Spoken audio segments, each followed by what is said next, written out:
जय हिंद एवरीबॉडी। ये वीडियो का एक सीरीज है पूरा एक्टिव पैसिव का। ये इसलिए बनाया जा रहा है ताकि आपको ये समझ में आ जाए कि कंसेप्ट क्या होता है, उसको चेंज कैसे करते हैं। सबसे बड़ी प्रॉब्लम है हम ये ही नहीं पहचान पाते कि सेंटेंस एक्टिव में है या पैसिव वॉइस में है। ये वीडियोस इसी बात को क्लियर करेगा। तो चलिए समझना शुरू करते हैं कि सेंटेंस को कैसे पहचानेंगे, वो एक्टिव है या पैसिव है। अगर डूअर से पहले या फिर एजेंट से पहले बाय या फिर विद का प्रयोग होता है तो आप समझ लीजिए वो पैसिव है, अदरवाइज वो एक्टिव है।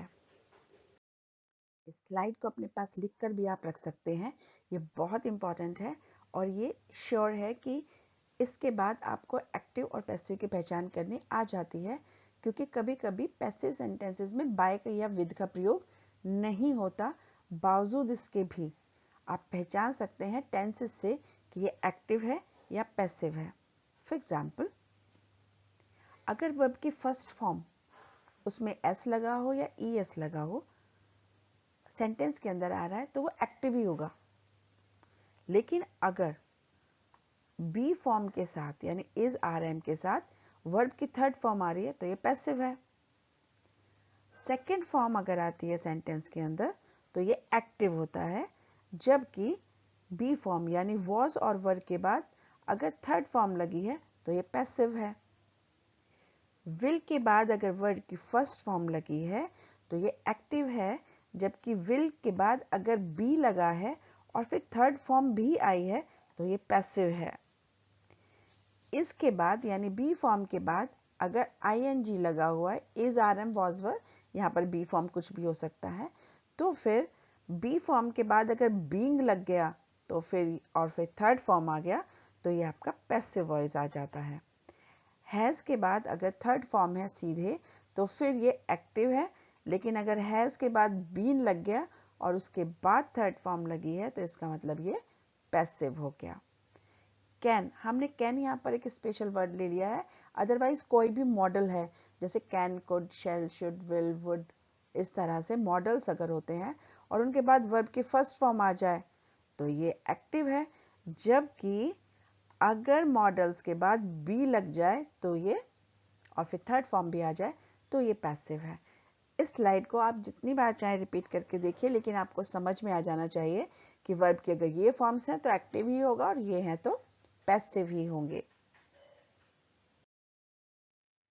अब यहाँ पर कुछ और सेंटेंसेस हैं जो कभी पैसिव फॉर्म्स में मिलते ही नहीं है। फॉर एग्जाम्पल, अगर विल के बाद बी लग जाता है, यहाँ विल का मतलब है विल और शैल, आप दोनों को ले सकते हैं। अगर विल बी के बाद प्लकिंग यानी आईएनजी फॉर्म आ जाती है तो ये हमेशा एक्टिव वॉइस होगा।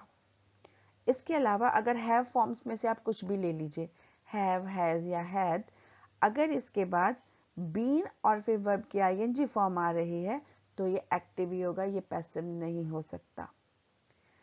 अगर कोई भी ऐसा सेंटेंस है जिसमें केवल बी फॉर्म लगी है, शी, इज, वॉज, वर, और इसके बाद वर्ब के कोई फॉर्म नहीं है यानी बी फॉर्म अलोन, अकेले आ रही है, तब भी ये क्या होगा, एक्टिव होगा।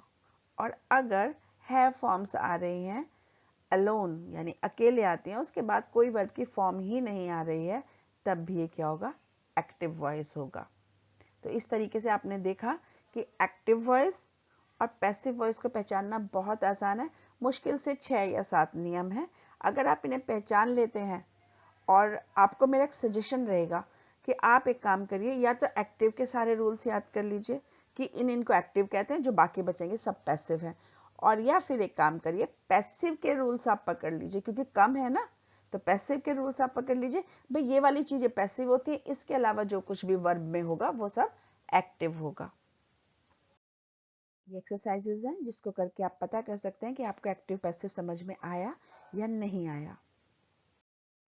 एक्टिव पैसिव की पहचान के लिए हमने नीचे गूगल फॉर्म भी दिया हुआ है, आप उसको क्लिक कर कर आंसर्स लिख सकते हैं ताकि आपको पता चल जाए कि आपको कितना आया है। एक्टिव पैसिव का नेक्स्ट वीडियो रूल्स को लेकर आएगा कि अगर हमें ये पहचान आ जाती है कि एक्टिव और पैसिव सेंटेंसेस किस तरह के होते हैं तो हम उन्हें कन्वर्ट कैसे करेंगे। तो फिर नेक्स्ट वीडियो का इंतजार कीजिए, ये बहुत जल्दी रिलीज हो रहा है।